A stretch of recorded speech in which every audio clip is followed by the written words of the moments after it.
Imagine walking into your local supermarket one morning and finding entire shelves empty. No milk, no yogurt, no cheese. Overnight, the basics of everyday life disappear. For most people in the world, that's almost unthinkable. But in Qatar in 2017, it wasn't just a hypothetical, it was reality. The country suddenly found itself cut off from its neighbors. Land, sea, and air routes were blocked. 90% of food had always come from imports, and nearly all dairy came in by truck through Saudi Arabia. When the borders closed, the supply collapsed instantly. For a small desert nation with little arable land, the question wasn't just about convenience, it was survival. And yet, what could have been a crippling national disaster turned into one of the most extraordinary business stories in modern agriculture. Within 2 years, Qatar didn't just recover its milk supply. It built a self-sufficient dairy empire, airlifted 4,000 cows into the desert, turned emergency logistics into a brand new industry, and went on to become a $220 million publicly traded company. This isn't just the story of cows in the desert. It's the story of how urgency can create execution at impossible speed, how necessity can reshape an entire economy, and how a company born out of crisis, Baladna, went from zero to becoming a national symbol of resilience. But how exactly do you build a dairy industry from scratch, in a place where even growing grass is nearly impossible? And how does that emergency project turn into one of the most profitable and influential agribusinesses in the region? To understand that, let's rewind. Before 2017, Qatar was one of the most import-dependent countries on Earth. More than 90% of food came from abroad. While wealth from natural gas made it easy to pay for shipments, little investment had gone into building food infrastructure at home. In fact, fresh milk and dairy products almost all entered the country from Saudi Arabia by truck, making it convenient, cheap, and reliable. Local agriculture was minimal, and scaling production seemed almost laughable given the desert climate, limited water, and lack of farmland. Food security wasn't seen as a priority until it suddenly became one. The reliance on imports had always been a calculated risk. For years, Qatar trusted that its vast energy revenues could purchase anything it needed, from food to construction materials, and that trade routes would remain stable. Shipping containers flowed in daily, stocked with fresh produce, packaged goods, and dairy trucks crossing the land border without interruption. There was little incentive to push for food sovereignty because the system worked until it didn't. Agricultural projects that did exist were mostly boutique ventures, more symbolic than practical, catering to niche markets rather than feeding a nation.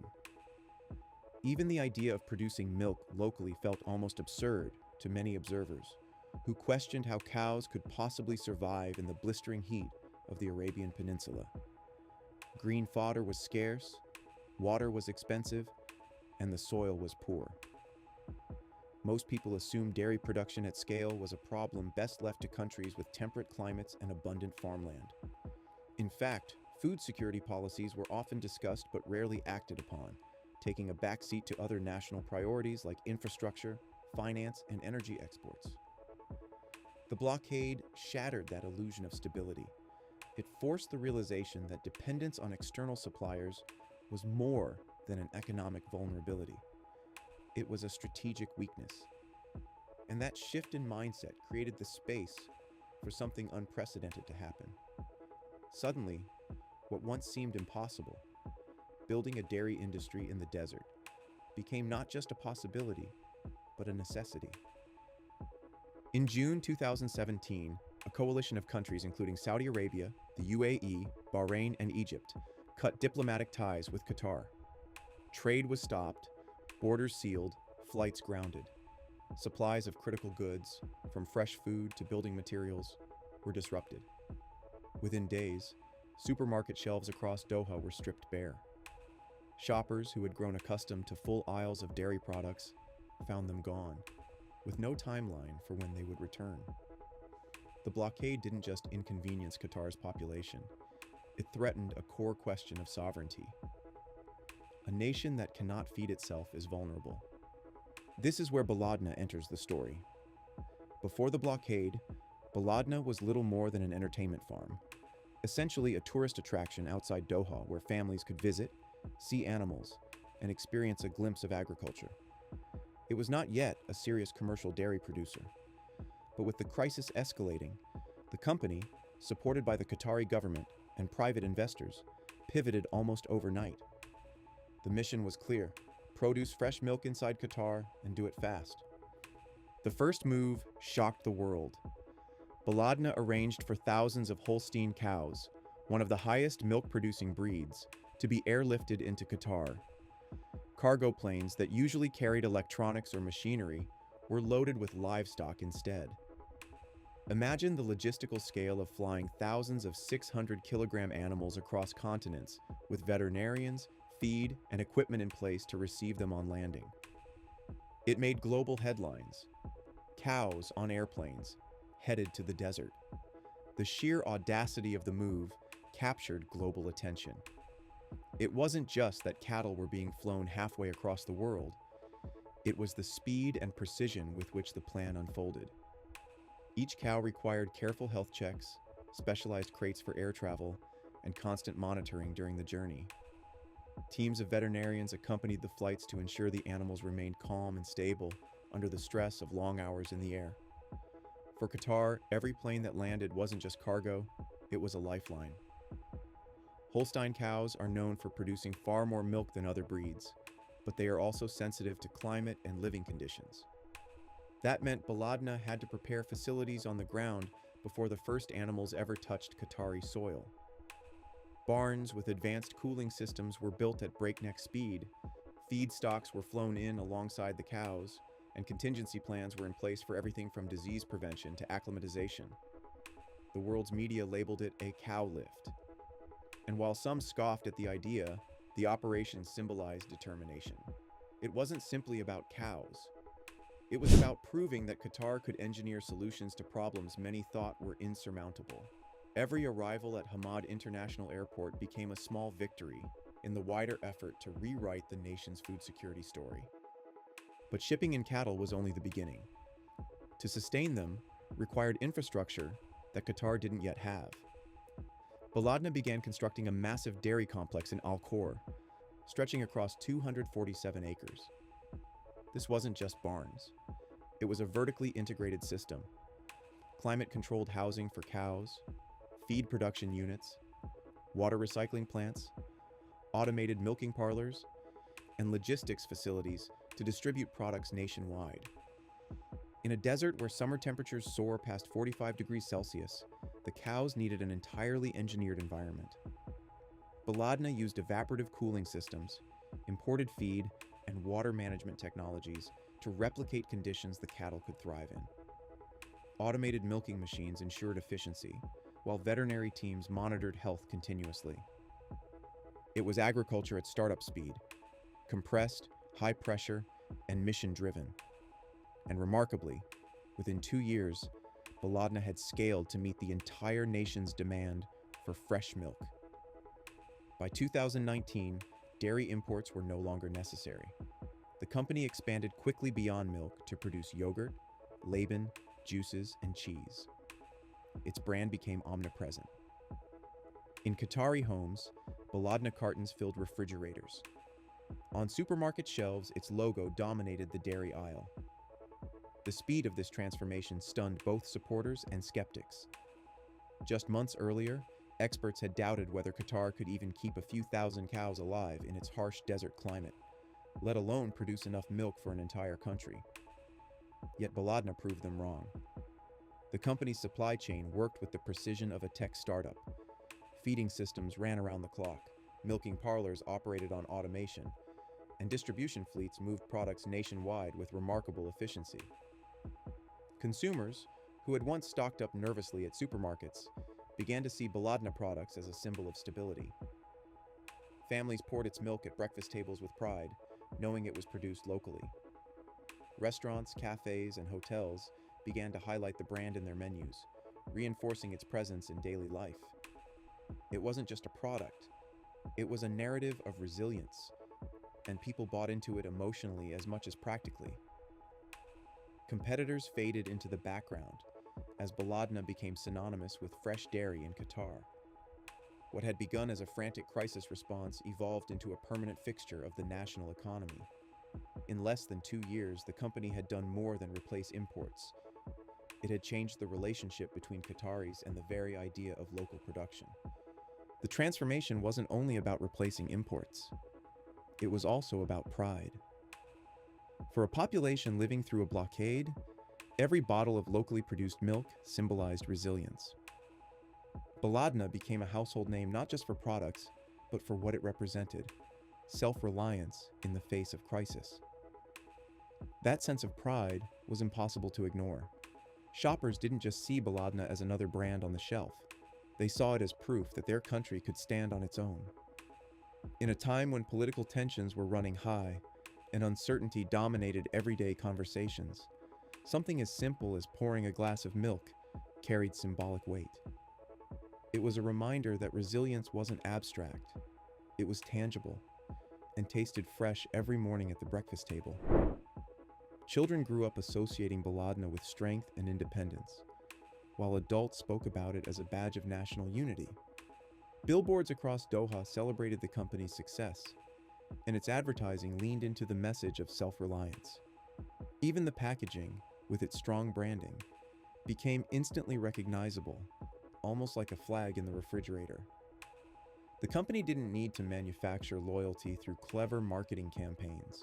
The loyalty was already there because Baladna had solved a real problem at the exact moment it mattered most. In that sense, the company didn't just sell dairy, it sold confidence, stability, and the reassurance that no blockade could erase Qatar's ability to provide for itself. That same year, Baladna went public on the Qatar Stock Exchange. Its IPO raised over $392 million, making it one of the largest offerings in the country. Investors lined up, seeing not just a profitable business, but a cornerstone of national infrastructure. In just 2 years, Baladna had evolved from a tourist farm to a dominant national champion. By 2023, the company reported more than $220 million in revenue, with over $42 million in profit. But success didn't stop at Qatar's borders. Having secured the domestic market, Baladna began exporting. Fresh milk and dairy products reached neighboring countries like Kuwait and Oman, but also further markets such as Afghanistan and the Philippines. Strategic partnerships expanded its footprint even more. Joint ventures in Malaysia, memorandums of understanding in Algeria, and agricultural collaborations in North Africa and Eastern Europe. The move into exports signaled that Baladna was no longer just a national solution, but a regional contender. Trucks carrying its products began crossing borders, while international distributors marveled at the idea of milk produced in the desert making its way into their markets. In places like Kuwait and Oman, consumers welcomed Baladna as a trusted brand with a reputation tied to resilience. The company didn't stop at simply sending products abroad. It actively sought out ways to embed itself in foreign markets.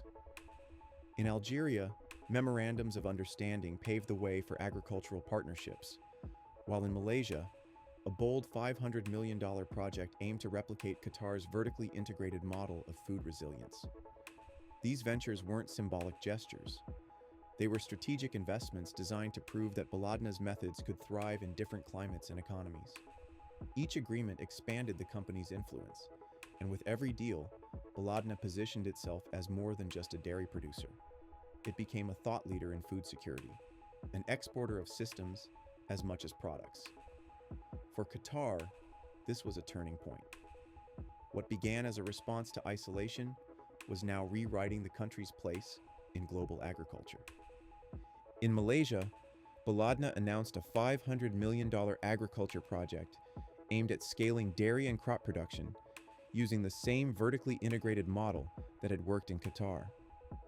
What began as a survival strategy at home was now being exported abroad as a business model for food resilience. So what exactly made Baladna's approach so successful? It wasn't just branding, it was systems. By owning the entire supply chain, from feed production to distribution, The company reduced reliance on external vulnerabilities. Climate adaptation technologies, like cooling barns and recycling water, allowed operations in a desert environment. Public-private collaboration ensured funding and logistical support, and the urgency created by the blockade kept everyone focused on a singular mission: make Qatar self-reliant as fast as possible. This wasn't the typical startup chasing scale for its own sake. It was built to solve an urgent national problem. And in solving that problem, scale came naturally. Looking back, Baladna didn't begin as a business. It began as a necessity. Yet in just 2 years, it proved that food infrastructure could be built with the speed and mindset of a tech startup. It listed on the stock exchange, expanded internationally, and became a symbol of sovereignty. The lessons go far beyond Qatar. In a world where climate disruption, supply chain fragility, and food inflation are pressing issues, the story shows that resilience isn't just about policy, it's about execution. When governments, private investors, and operators align under pressure, it's possible to build systems at remarkable speed. For founders and operators around the world, the case study is clear. Crisis can be a catalyst. Infrastructure built under urgency can endure beyond the emergency. And sometimes, the most unexpected industries, like dairy in the desert, can become the backbone of national security and global expansion. Qatar's dairy empire was never just about milk. It was about sovereignty, speed, and scale. It turned a blockade into a blueprint, and it showed the world that resilience isn't just survival, it can be strategy. So the next time a story about cows on airplanes crosses headlines, remember this. In Qatar, those cows built more than an industry. They built a symbol of independence, a $220 million enterprise, and a lesson in how to turn crisis into opportunity.